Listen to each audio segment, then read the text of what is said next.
Assalamualaikum warahmatullahi wabarakatuh. Selamat pagi, siang, sore atau malam buat teman-teman. Kami dari kelompok 10 ya. Di sini eh, materi hari ini kami mau membahas tentang backup yang dimana itu dilakukan di virtual machine Linux yang ada di Microsoft Azure ya. Ada saya selaku Arta Tirtayasa, lalu ada Arda dan juga ada Tribagus. Oke, jadi apa sih itu backup itu ya?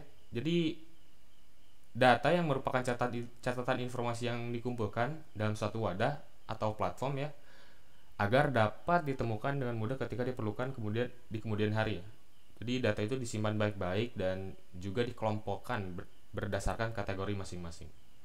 Maka melakukan backup data itu adalah cara menjaga keamanan data secara berkala. Jadi apa sih yang di backup di Microsoft Azure itu? Yang pertama yaitu ya lokal ya, yaitu mencatatkan status sistem file, folder, terus ada juga nih apa nih DPM, terus ada juga yang kedua nih Azure FM ya, virtual machine. Jadi mencadangkan seluruh virtual machine ya. Lalu ada juga ini Azure Manage Disk ya, mencadangkan Azure Manage Disk, terus bisa juga mencadangkan Azure File ya, berbagi Azure File. Ada juga SQL Server.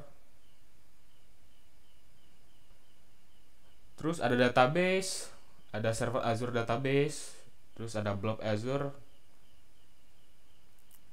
Oke, jadi manfaat backup data di Linux Virtual Machine itu apa? Yang pertama yaitu ya kemudahan akses yang ulang data ya. Jadi kalau misalnya kita secara rutin menyimpan atau backup data kita, jadi saat hilang atau rusak itu hasil data backup itu dapat mengembalikan seluruh akses yang kita perlukan ya. Yang kedua itu tentu saja meminimalisir masalah ya. Banyak banget ya kesalahan yang menyebabkan perangkat pada setelan awal itu pasti hilang atau kesalahan fatal lainnya ya. Jadi hal ini dapat meminimalisir masalah tersebut.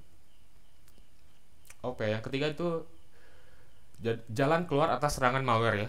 Jikalau kata OS kita dapat terserang malware atau virus itu ya, backup ini tuh bisa juga jadi eh, opsi terbaik ya buat melindungi data kita. Yang keempat itu menyelamatkan data ya, tentu saja tadi. Jadi bisa data yang rusak atau apapun itu hilang atau terhapus dengan sengaja, itu bisa kita selamatkan ya di dalam backup tersebut. Oke. Untuk selanjutnya bisa dijelaskan oleh saudara Arda. Oke, selanjutnya ada jenis-jenis backup data. Nah, dari jenis-jenis backup data sendiri ada yang pertama full backup. Nah, full backup itu merupakan kita itu membuat salinan untuk semua data yang tersimpan dalam satu set media lain seperti di disk, tape, dan juga CD. Nah, untuk full backup sendiri itu butuh lebih banyak waktu dan ruang penyimpanan untuk melakukan full backup sendiri. Kemudian yang kedua ada differential backup. Nah, sama seperti incremental backup, differential backup hanya menyalin semua data yang diubah dari proses pencadangan sebelumnya. Bedanya adalah setiap kali kita mengakses kembali, differential backup akan terus menyalin semua data yang diubah sejak proses backup sebelumnya selesai. Kemudian ada incremental backup atau backup peningkatan. Menyalin semua data yang berubah sejak terakhir kali melakukan full backup atau differential backup. Nah, untuk kelebihan dari incremental backup sendiri itu ada yang pertama, waktu backup lebih cepat dibandingkan full backup, dan yang kedua adalah membutuhkan tempat sementara yang lebih kecil daripada yang dibutuhkan oleh full backup. Untuk kekurangannya sendiri adalah membutuhkan waktu restore yang sangat lama. Kemudian yang ketiga ada mirroring atau backup cermin, yang dimana sama aja dengan full backup, tapi pada mirroring data sendiri itu tidak didapatkan dengan format RAR, zip, ataupun yang lain. Untuk kelebihannya sendiri, yang pertama, merupakan metode backup yang paling cepat apabila dibandingkan dengan metode yang lainnya. Karena pada bagian ini menyalin data dan folder ke media tujuan tanpa melakukan pemadatan. Selanjutnya itu ada kekurangannya, yaitu membutuhkan media penyimpanan yang cukup besar. Kemudian tempat penyimpanan data. Yang pertama, penyimpanan data analog. Bentuk penyimpanan data yang pertama adalah penyimpanan data analog. Merupakan suatu proses penyimpanan atau perekaman suatu data analog atau analog recording. Terdapat beberapa media yang digunakan sebagai media penyimpanan data analog, diantaranya adalah kaset pita magnetik dan piringan hitam. Kemudian penyimpanan data digital. Penyimpanan data digital merupakan proses penyimpanan suatu data dalam bentuk digital yang berupa kode digit atau angka. Terdapat beberapa media penyimpanan data, diantaranya adalah hard disk, flash disk, cakram optik, dan lain-lain. Penyimpanan data digital. Yang pertama ada perekaman pada pita kaset. Pita kaset atau tape recorder dapat menyimpan informasi dalam bentuk suara dan musik. Di dalamnya terdapat pita plastik yang dilapisi serbuk oksidasi besi yang berperan sebagai magnet kecil. Kemudian yang kedua, kelebihan dan kekurangan dari pita kaset sendiri adalah beratnya yang lebih ringan dan mudah dibawa, sementara kekurangannya lebih mudah beresiko rusak. Yang kedua adalah perekaman pada piringan hitam. Piringan hitam melakukan perekaman analog dengan memanfaatkan sensitivitas terhadap perubahan tekanan udara dari diafragma mikrofon. Perubahan tekanan udara dikonversi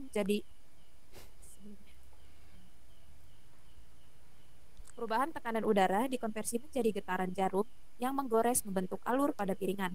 Saat dimainkan, piringan hitam berputar dengan kecepatan konstan, yaitu sekitar 45 rpm, dan jarum yang dipasang di tepi piringan hitam akan mengikuti alur pada piringan sambil bergetar dan menghasilkan bunyi.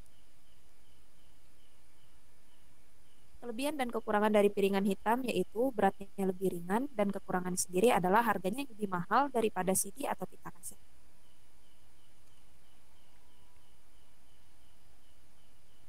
Penyimpanan data digital. Yang pertama ada hard disk. Hard disk merupakan media penyimpanan data di dalam komputer. Bagian terpenting dalam sebuah hard disk adalah cakram magnetik yang dibungkus lapisan tipis logam. Selain terdapat hard disk internal di dalam komputer, terdapat juga hard disk eksternal yang dapat digunakan sebagai media penyimpanan.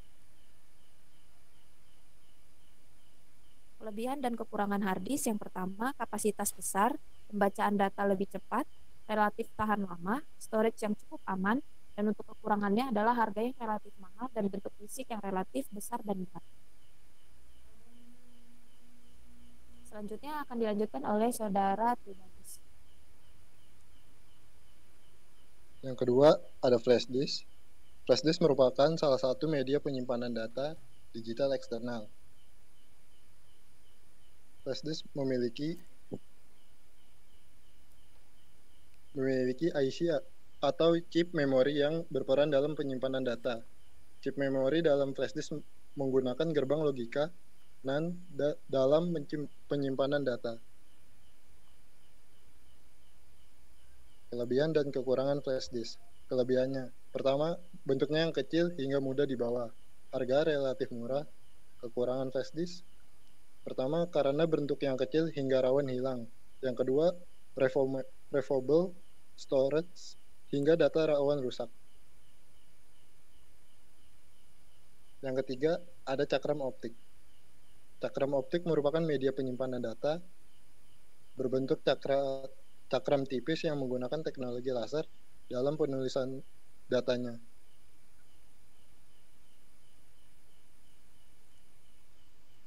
CD. Kelebihan dan kekurangan cakram optik. Kelebihannya, beratnya lebih ringan daripada media penyimpanan magnetik disk. Kekurangan, kapasitas memorinya lebih kecil dari magnetic disk, dan jika tergores maka resikonya data tidak akan terbaca. Perbedaan backup, restore, dan recovery data. Backup data. Backup data adalah sebuah proses menyalin data fisik atau file ke penyimpanan sekunder, seperti flash disk, hard disk eksternal, sistem cloud, atau media lainnya. Hal ini mengantisipasi apabila data primer mengalami kerusakan atau hilang. Kerusakan data primer disebabkan oleh beberapa kondisi, seperti kerusakan pada perangkat itu sendiri diakibatkan bencana alam, data yang korup, serangan virus, atau menghapus data dengan tidak sengaja.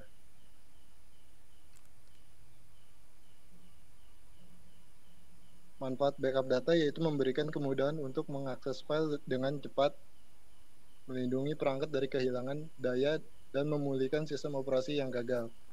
Cara membackup data yaitu memindahkan data dengan cara manual dari perangkat ke media penyimpanan seperti hard disk.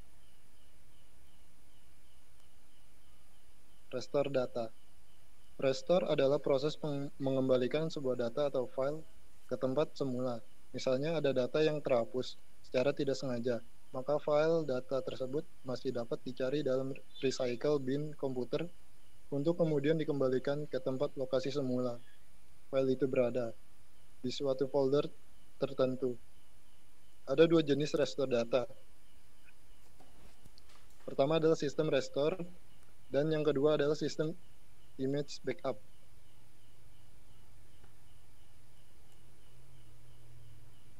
Recovery data artinya adalah suatu proses pemulihan sistem yang bermasalah agar bisa pulih seperti sedia kala. Recovery pada komputer dilakukan akibat adanya serangan virus atau malware yang menyerang sistem komputer dan menimbulkan kerusakan yang cukup parah. Recovery data sangat tepat dipakai saat tidak memiliki aplikasi antivirus pada sistem komputer.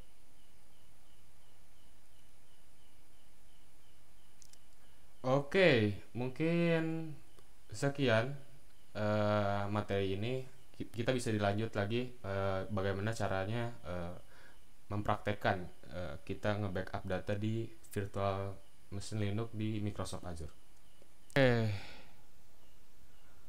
Udah masuk dalam halaman Microsoft Azure, kita masuk kembali lagi ke home. Terus kita pencet ya virtual Linux. Udah gitu, pastiin si mesinnya itu udah berjalan sama teman-temannya. Oke, dan coba bisa lihat di menu bar sebelah kiri. Kita di scroll aja ke bawah ya. Ini ada di menu operation, terus ada tulisannya backup. Kita klik backup. Oke. Nah, di timeline ini bisa kalian lihat ya, backup fault ya. Nah, di sini tuh namanya itu default ya, udah default dari sananya itu namanya otomatis gitu. Terus kita bisa ganti tuh dengan nama yang ingin kita buat, ya misalkan nih apa nih, backup VM.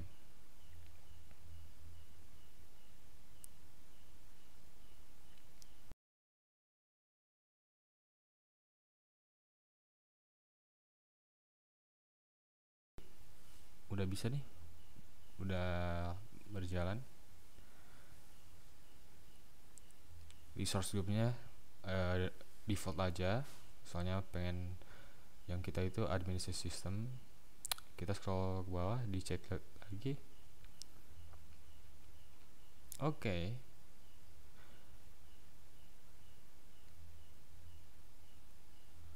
Setelah beres, kita langsung aja pencet atau klik tombol enable backup ya. Tunggu dulu, divalidasi dulu. Setelah itu kita pasti diarahin ke halaman home ya.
Oke, notifikasi udah sukses ya.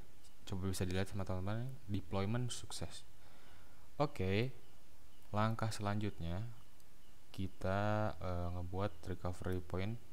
Balik lagi kayak yang tadi ke Linux Virtual Machine, terus di scroll ke bawah, balik lagi ke menu backup.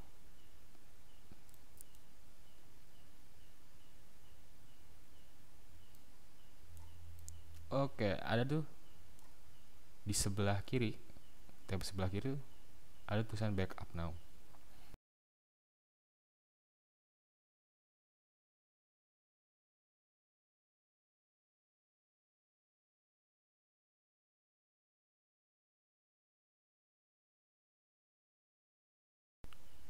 Oke, dari di sini ada menu ya, option mau backupnya itu yang mana atau sampai mana yang ingin kita backupnya. Kebetulan udah default, kita setting aja default, lalu klik OK.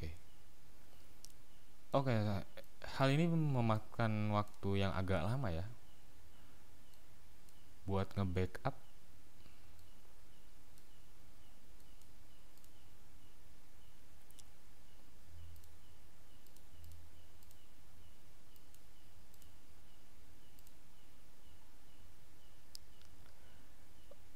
Oke, ini udah makan waktu beberapa menit, terus bisa dilihat nih.